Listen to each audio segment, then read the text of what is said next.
A good morning. And of course, at this very time, we take you through the news recap where we look at the previous day's news stories, the top stories on Smart 24 TV as we drive your business.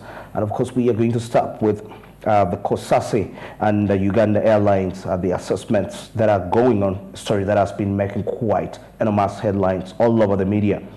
As the committee of COSASE continues to probe the profitability of the Uganda Airlines, the CEO, that's Jennifer Bamturachi, has yet defied again the committee's summons to appear regarding those cases. However, the former CEO, that's Conwell Mulea, showed up and revealed shocking evidence that's against the current chief executive officer. Let's have the details. Yesterday, Parliament's Committee on State Authorities and State Enterprises, COSASE, summoned the CEO of Uganda Airlines, Jennifer Bamturachi, together with her management team to appear without fail. However, those summons were not compiled to, and the chairperson says they are to involve the Speaker of Parliament on that particular matter. Invoicing at the time was for an amount of $232,000. Where an invoice was raised and approved for $404,000 when the actual costs were $172,000. So this could not be adequately explained as to why it was being pushed for payment, and therefore this was one of the big issues that we had. Okay, let's go slow so that I get you exactly. Yeah. How much was the invoice meant to be? $404,000. $404,000. Yes. Okay. Actual cost were $172,000. The actual was? $172,000. $172,000. Yeah, so the difference between the two was the over-invoicing. Okay, did you seek to recover this money? Because it's a lot of money we are talking about. Just been doing calculations here. The amount of money that should have been paid was 648 million Uganda shillings. I've done some conversions, but what was eventually paid was 1.5 billion. So the excess was 874 million. No, there was an attempt to get this paid, but we didn't pay it because we caught it. Oh, so there was an attempt which you arrested? Exactly. Oh. Yeah. Okay. The meeting has, however, taken place with the former CEO, Conwell Mulea, who has revealed compromising evidence against the current CEO, Jennifer Bamturachi. The confident Mulea told the committee that the manner in which he was suspended from work was improper, and his efforts to meet the disciplinary committee to explain himself were suppressed by the people who were fighting him for exposing their fraud. Which I had to answer to see, but if the people had been identified, I wondered why they had not been brought to book. In the notice of the disciplinary hearing, they wrote that I would be accorded a chance to meet with the disciplinary committee and give my side of the story, which up to this day that hearing never came. I was never called for that. But nevertheless, Honorable Chair, I did respond to everything that was put to me, including those ones that were for my colleagues during the period when I didn't have the accounting officer responsibility, of which that was a major part. Mulea further tells the committee that while he was still CEO, he noticed that Ms. Bamturachi was involved in the advertising company Abavata, which she still had business for the airline, and was still giving inflated payment to the Abavata, and over shillings 874 million was going to go to that particular company if it wasn't for his vigilancy. Invoicing at the time was for an amount of $230,000. Where an invoice was raised and approved for $404,000 when the actual costs were $172,000. So this could not be adequately explained as to why it was being pushed for payment, and therefore this was one of the big issues that we had. Okay, let's go slow so that I get you exactly.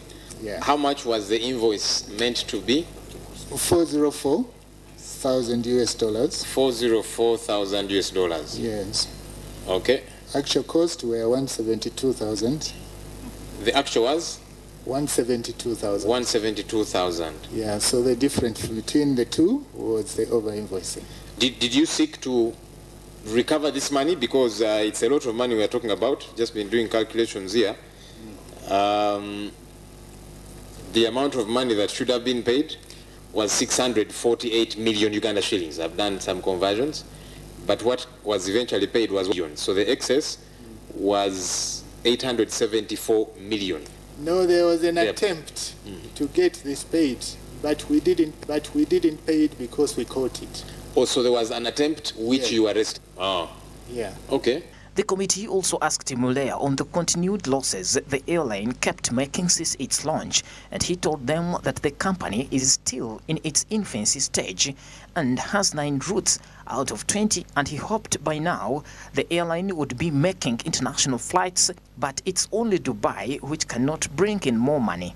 Mulea explained that by the time he was suspended, Emirates had agreed to collaborate with the Uganda Airlines. Mr. Chair, there are losses and very huge losses in every financial year.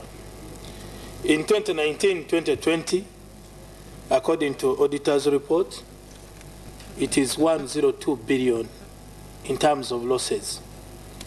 2020-2021, it is 164 billion. I understand that you partly shared this financial year 2020-2021. Here is the structures and systems to support the entire growth strategy of the airline. You cannot make profit if you've only opened 9 routes out of 20, because your aircraft are underutilized. So, if your aircraft are flying 5 hours a day and they are meant to fly 9 hours, 10 hours a day, it means you will not be able to break even because you are not making your investment pay. So the question we should be asking is, why haven't we opened all the other routes which would bring in the passengers to allow you to attain critical mass? That's the first point. Secondly, on the larger aircraft, it was always foreseen that you needed strong partnerships and you needed to open the routes where these aircraft can go, because if they remain on the ground, they still cost you. So we need to still open Guangzhou. We need to still open the route to London. We need to still open the route to Mumbai. We still need to go to the West Africa region where this aircraft can perform. The emotional Mulea also explained to the committee why he was getting salary of 118 million, which he says was justifiable for the work he did for the airline. He says he was brought to Uganda to start the company from scratch, but it pains him to see that he is still in court against the same company he started. When I came in, there was nothing like Uganda Airlines here. That's what I was explaining. There was no plan, no paper, no desk, nothing.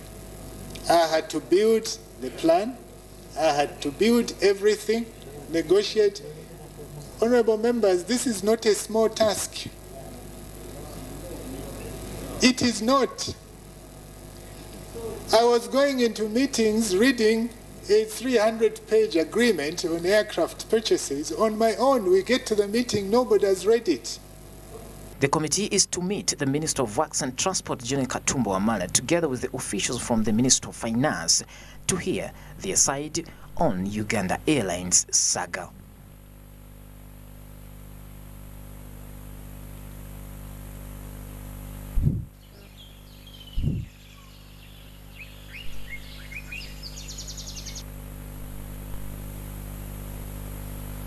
Of the Uganda Airlines, and of course the national carrier has registered a trend of progressive losses. That's regarding that report. And now let's head to cosmetics. This time around we are looking at organic imported the imported versus locally manufactured organics. And of course, according to the report here, organic producers rely on natural substances and physical, mechanical, or biologically based farming methods to the fullest extent as possible. A skincare product can be called organic if its ingredients are certified to have grown on the soil and had no mechanical substances applied on it. Let's have the details of this report.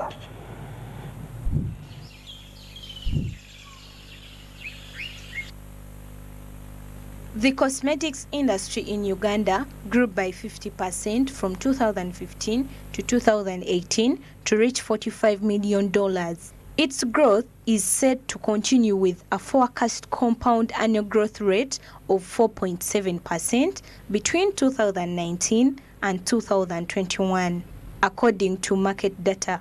Despite recent growth, Uganda's market value is relatively small when compared to its regional peers, with Kenya's sector estimated at $90 million and Tanzania's at $60 million. Uganda has a negative balance of payments for the set of products which include essential oils, resin, perfumery, cosmetics, and toilet preparations, with imports valued at $84.7 million, while exports were worth $13.2 million in 2018. Under 15% of locally manufactured cosmetics are exported. The use of herbal medicine in Uganda, because it is reliable, it is easily accessed. These are things that are within our environment and within our surrounding. Someone can easily access that tree, but some, they don't know that those trees, they can actually do help in the improvement of their health. Plants we use, we have rosmarinus, we have pronus, the Baganda call it entasesa, we have moringa, we have hibiscus, we have a lot, among others. Kengoma Brenda, a dealer in imported products in the beauty and skincare products, recognized that the products from USA have good quality and most consumers prefer them to the organic products. Twina kuva USA, twina mwebya Portugal, German. We have lotions from USA, Portugal, and German. The problem we have encountered is the rising prices of everything. Most products imported from abroad are highly taxed, making us increase prices, causing us to lose clients. We've seen a rise in the use of these products, and these products, they have also proven to be effective.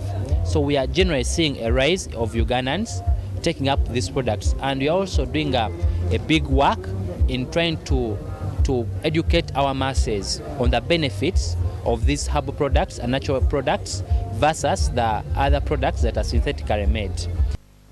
She further says, unlike other local products that irritate the skin, the American products are skin-sensitive, catering for all skin types. Zebasingo gula mainly eza USA.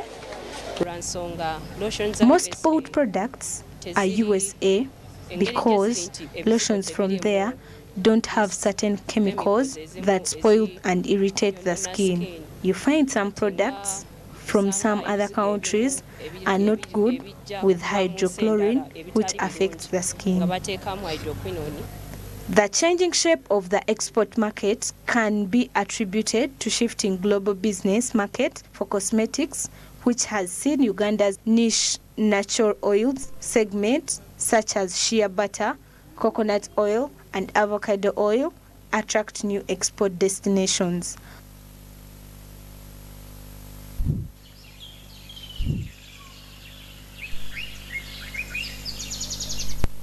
That's organic cosmetics, and of course, as we can see, that the most preferred used cosmetics that are organic are those that are imported from the United States of America due to their originality, that they don't contain quite a lot of chemicals that can affect the skin. And now let's cross over to agriculture, and this time around it's the Banana Industrial Development Project, as the government strives to turn agriculture into a viable commercial sector for farmers one of the key agenda is to transform agriculture raw materials into higher value to ensure agro-industrialization. The Vice President, Jessica Alupo, visited the banana industry project that's to encourage the team at the site. The project has produced 250 kilowatts of energy from biogas and organic fertilizers. Let's have the details.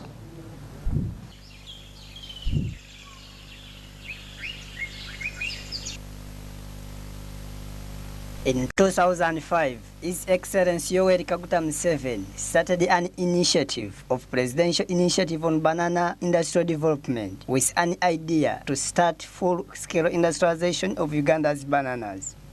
Adding value to the product has led to products such as biscuits, porridge flour, soap, noodles, among others, from the bananas. Very sincerely for finding time for this small meeting that you are going to have, which arises from an instruction of His Excellency the President on how government should work with the banana initiative led by the President. First, to accomplish what you are already doing in a manner which is satisfactory both to the scientists and the farmers. While highlighting some of the achievements of the project, Professor Florence Mulanga says that it has grown the investment portfolio to a demonstration plant, water and irrigation works that will serve neighboring communities in the industrialization of agricultural sector. Vice President applauded the team. Then we address what we want to address on the immediate, the medium term, and what happened. Then I will share them with him. And then my thinking is that since the budgeting cycle is beginning next month, we will invite you again to Cabinet to make a presentation through the relevant ministry, either trade or agriculture, any trade or science, so that when I share with him a summary, when we invite you, we will already have taken a decision, so we will make our work easy in Cabinet. For their efforts and dedication to solving problems and increasing sustainability through industrialization of agriculture. Immediate would have been okay. So, of course, we are, because of the financial issue, we have looked at a gradual increment, originally in our commercialization approach. So that's why that, because of that, pricing and profit, His Excellency called us to see how can we fast track this. So if you look at the first model of commercialization, we are proud of that. Agriculture is a major source of livelihood, and under the National Development Plan 3, agro-industrialization will enable Uganda to embark on its long-term aspiration of increasing household incomes and improving the quality of life.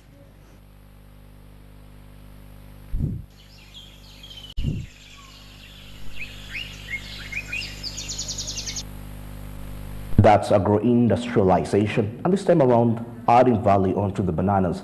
You never know, that could be one of the greatest competitive advantage that Uganda might have over other countries in terms of exporting crops, matoke being very, very, because we are the best that can grow it in Africa and actually the world at large. The value addition would be very, very important on that very aspect. And now let's cross over to Museveni. The new envoys.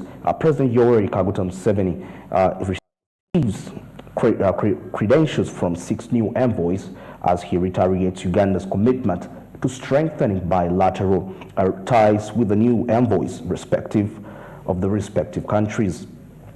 This bilateral relationship may involve exchanging in-depth views on further strengthening economic and trade cooperation. Let's have the details.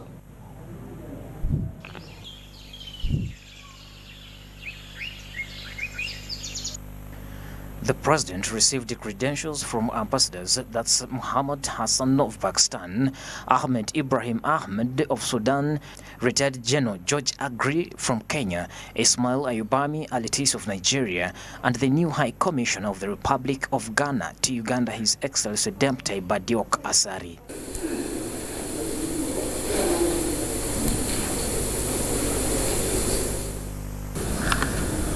Your Excellency, I just to inform you that our government has decided to open few missions in Africa in order to extend our bilateral cooperation in all fields.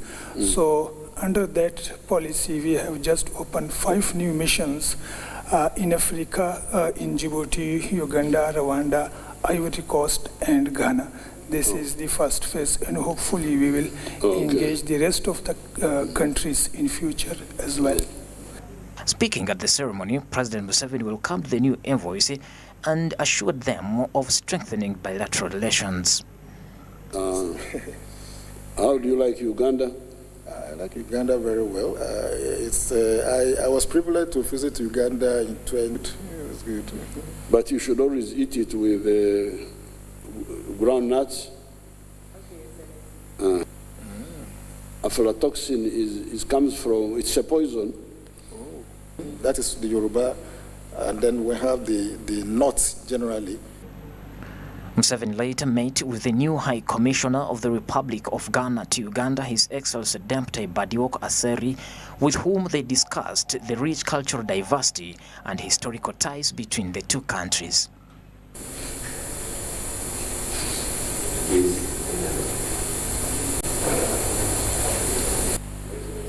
When are the elections in Ghana again? It will be December 2024. Okay. The Equapims and then the Akans. Okay. Yes. It was Kumasi. Kumasi was the former. The eastern region, they are also called Akans. They are part of the bigger Akan tradition. That they were feeding the ancestral spirits. Yes, Your Excellency, I think that is a common tradition among a larger part of Ghana. The pouring, what we call pouring libation, and sometimes yes, please. Okay. So they are also part of the Akans, but the Volta region borders with the Republic of Togo. So would it be the eastern part of the country? In a meeting with the new ambassador of the Socialist Republic of Vietnam to Uganda, His Excellency Nguyen Nam Tien, President Museveni welcomed him to Uganda, noting that Uganda and Vietnam long-term relations, citing Uganda-Vietnam Solidarity Committee of the 1960s, where he was a member.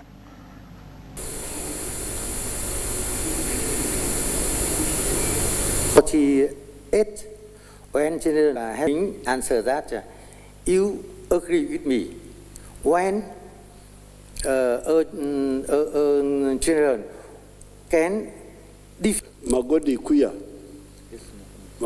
our Minister of State for East African he was the secretary. Okay. I was a member of that group. Thank you. Yeah. I'm very happy to hear that. And from the embassy of Vietnam, yes, in Dar es Salaam, yes, I was getting a ring. October or November. Ambassador Nguyen assured the president of his country's commitment to further strengthen the long-standing relationship between the two countries.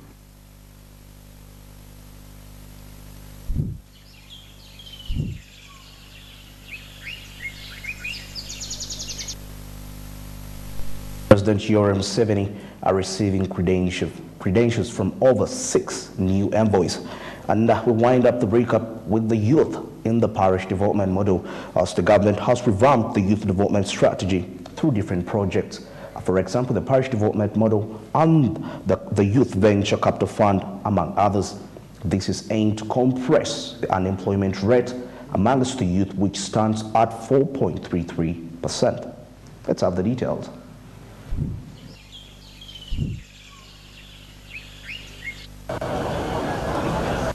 The parish development model, initiated by President Yoweri Museveni, is a strategy for organizing and delivering public and private sector interventions for wealth creation and employment generation at the parish level as the lowest economic planning unit.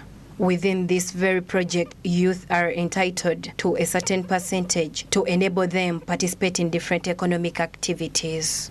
In the last financial year, but they did not receive all the money which had been budgeted because of budget shortfalls. But the promise that was made to all of them is that the money will be rolled over into financial year 2022-23, and they will be receiving the money. On Friday, August 26th, Uganda will join the rest of the world in commemoration of the International Youth Day, recognizing the youth population expansion across the globe plays a crucial role in the social and economic transformation of the society. Sarah Mateke, the State Minister for Youth and Children Affairs, articulated the role of the youth in the implementation of the parish development model. Committed to tapping and enhancing the youth potential to enable them participate and engage in the implementation process of the parish development model by enhancing opportunities that are embedded in the intergenerational solidarity. Other programs and interventions, the ministry has developed and designed a number of them, which are aimed at empowering the youth and ensuring their participation in national development processes. Among these include the following. One, we have reviewed the National Implementation Action Plan on Youth. We have developed the out-of-school youth sexuality education guidelines. We have designed a national service scheme for Uganda. We have inducted all the youth council leaders in various regions. We have contributed to the finalization of the national school health policy.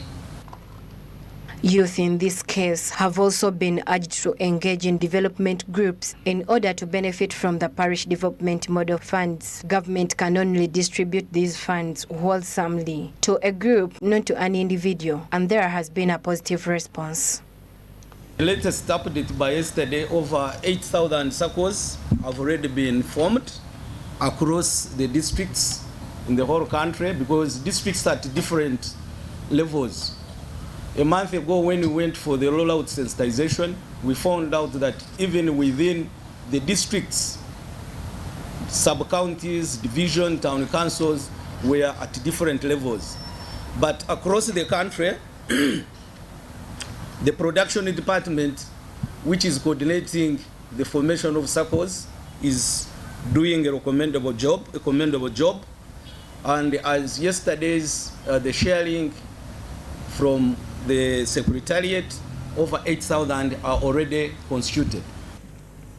In the financial year 2021-2022, 139.38 billion shillings out of the 234.3 billion appropriated by the Parliament for the parish development model, including supplementary funding that was released, representing 60% budget performance.